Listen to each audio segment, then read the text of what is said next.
Hello મિત્રો, good morning. તો કેમ છો બધા? મજામાં? તો સ્વાગત છે આજના આપણા એક નવા વ્લોગમાં. તો મિત્રો આપણે વ્લોગ દરરોજ ડેલી સ્ટાર્ટ કરીએ એ જગ્યાએથી સ્ટાર્ટ કરું છું. મિત્રો આ છે હાઈવે. તો મિત્રો આજે ખાસ દિવસ છે, તમને બધાને ખબર છે. આજે પૂનમ છે અને પૂનમના દિવસે આપણે બાજુના ગામમાં રાધનપુર તાલુકાના કે ભાભર તાલુકાને ખબર નહીં, દેવના મેળો બહુ જોરદાર ભરાય છે. તો મિત્રો આજે આપણે દેવનો મેળો વિઝિટ કરવાના છીએ. અને મિત્રો હાલ તો નહીં જવાનું, કારણ કે હજુ તો પહેલું ભાભર જવાનું છે, દુકાને જવાનું છે મારી ફેશન ને. કેમ કે 4-5 ગ્રાહક આવેલા છે ને પૂનમ છે, પણ છતાં તેમણે કપડાં નહોતા લીધા, એટલે ફોન આવેલો હતો કે અમને કપડાં આપવું આવો. એટલે હજુ હું ભાભર જઈશ અને મારો ભાઈબંધ કે અરવિંદ આજે દુકાને છે અને હું દુકાને જઉં છું. અને દેવના મેળે તો જવાય તો લગભગ નક્કી નહીં, પણ 3 વાગે આસપાસ જઈશું. તો મિત્રો જઈશું તો વિડીયો બ્લોગ નાખી દઈશ યુટ્યુબમાં, એટલે મજા આવશે જોવાનો. કન્ટિન્યુ જોતા રહેજો શું શું મેળામાં કરીએ છીએ અમે, શું શું જોવા મળે છે. અને મિત્રો સપોર્ટ ખાસ કરીને સપોર્ટ કરો, કારણ કે આપણી ચેનલ બહુ ડાઉન થઈ ગઈ છે અને ઇન્સ્ટાગ્રામમાં પણ આઈડી લોસ થઈ ગઈ છે. એટલે સપોર્ટ કરતા રહેજો. ઓકે, તો વિડીયો કન્ટિન્યુ જોતા રહેજો. Okay, let's go power. તો મિત્રો હું આવી ગયો છું અમારી કુળદેવી માતાના દર્શન કરવામાં મોમાઈના. તો મિત્રો આ છે ગામ તરફથી આવવાનો રસ્તો અને આ છે એન્ટ્રી ગેટ. અને મિત્રો આજે પૂનમ છે, પૂનમનો દિવસ છે, તો માતાજીના દર્શન કરી અને પછી આગળ વધીશું. તો મિત્રો આ છે અમારા ગામના કુળદેવી માતાનું મંદિર. અને મિત્રો આ મંદિરનું કામકાજ ચાલુ છે. તો મિત્રો આખા ગામના ફાળા એકઠા કરીને મિત્રો લગભગ 45 થી 50 લાખના ખર્ચે બહુ ભવ્ય મોટું મંદિર બની રહ્યું છે. તો મિત્રો આવનારા સમયમાં બહુ મોટું અમારી કુળદેવીનું મંદિર છે. તો મિત્રો ચલો દર્શન કરીને હવે આગળ વધીએ વિડીયો. અને બીજું મિત્રો કે જેણે ગામ લોકોએ માતાજીના મંદિરમાં ફાળો આપ્યો છે તેને માતાજી ખૂબ લાભ આવે. તો મિત્રો વિડીયો કન્ટિન્યુ જોતા રહેજો અને લાઈક કરી દેજો. મિત્રો ભાભરાઈ ગયો છું.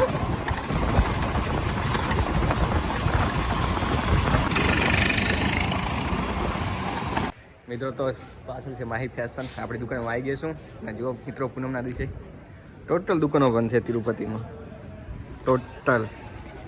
અને અમારી માહી ફેશન ચાલુ છે મિત્રો. તો તમારે પણ કપડાં લેવા તો આવી જજો. ઓકે, આપણે મળીએ પછી.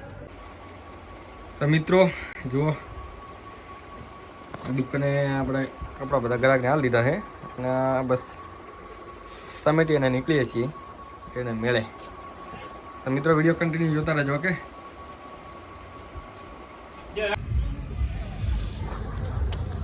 મિત્રો અમે આવી ગયા છો હોટલ ઉપર, ભાભરથી આવતા હતા. ઓકે ના છો રીલ્સ બનાવવાનું ચાલુ છે મિત્રો. તો ચલો ભાઈ મળી જશે, લાઈવ બનાવી દો. ચલો મિત્રો હું રીલ્સ બનાવી દઉં. ઓકે, તો ફાઇનલી મિત્રો આપણે આવી ગયા છે દેવને મેળે.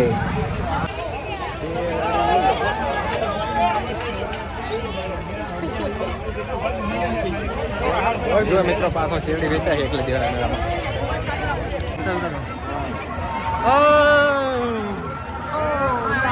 તો દોસ્તો હવે અમે મિત્રો સાથે ચટગોળમાં બેસવા માટે આવી ગયા છીએ. તો મિત્રો શું મજા આવે છે જોતા રહેજો.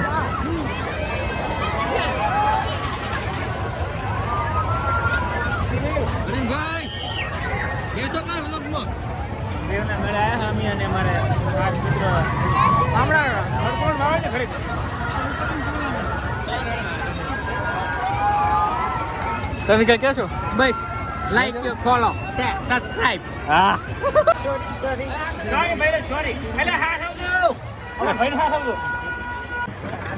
તો મિત્રો ચટગોળ ઉપર તો ફાઇનલી બધાથી ઉપર આવી ગયા છે, પણ મિત્રો ડર પણ એટલો લાગે છે અને મજા પણ એટલી આવેલી છે.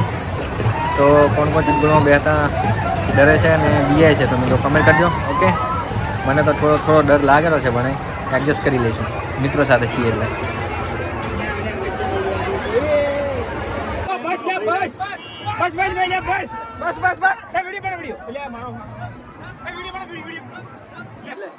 ના ફોન પડશે તો ફોન.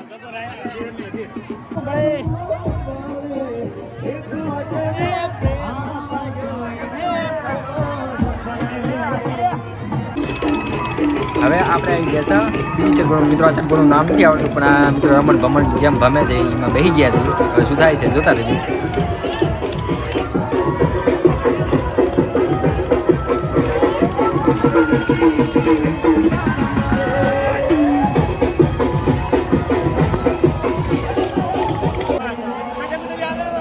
દોસ્તો આપણે આવી ગયા છે મંદિરની સાઈડ ઉપરની સાઈડ અને અહીંથી મેળાનો આખો નજારો દેખાય છે જુઓ મિત્રો અને જુઓ સગવડ પણ એકદમ ક્લિયર દેખાય છે અને અહીંથી એકદમ આખો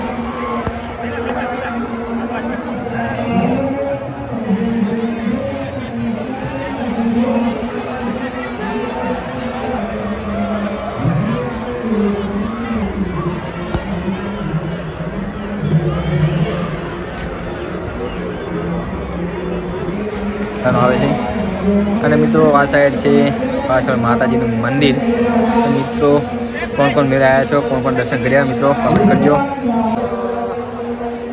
જોઈ લો પાછળ મેળો એકદમ સરખો કરતો કમ્પ્લેટ છે મિત્રો પાછળ સેલ્ફી મેળા છે ભાઈબંધો મારે ફ્રેન્ડ લોકો ફોટા મારે છે પાછળ માતાજીનું મંદિર છે મિત્રો જુઓ માતાજી આ છે જેવડો મેળો તમને આગળ બતાવી ઓકે ભાઈ અને બ્લોગ આના પર ધ્યાન ના આપતા થોડુંક ક્રિકેટ રમતા પડી ગયો તો એટલે થોડુંક ભાગી ગયું છે પણ એ તો મિત્રો 2 દિવસ મારા કમ્પ્લીટ થઈ જશે અને મિત્રો બ્લોગ સારો લાગે તો લાઈક શેર અને સબસ્ક્રાઈબ કરી દેજો okay thank you so much for watching વધારે પડો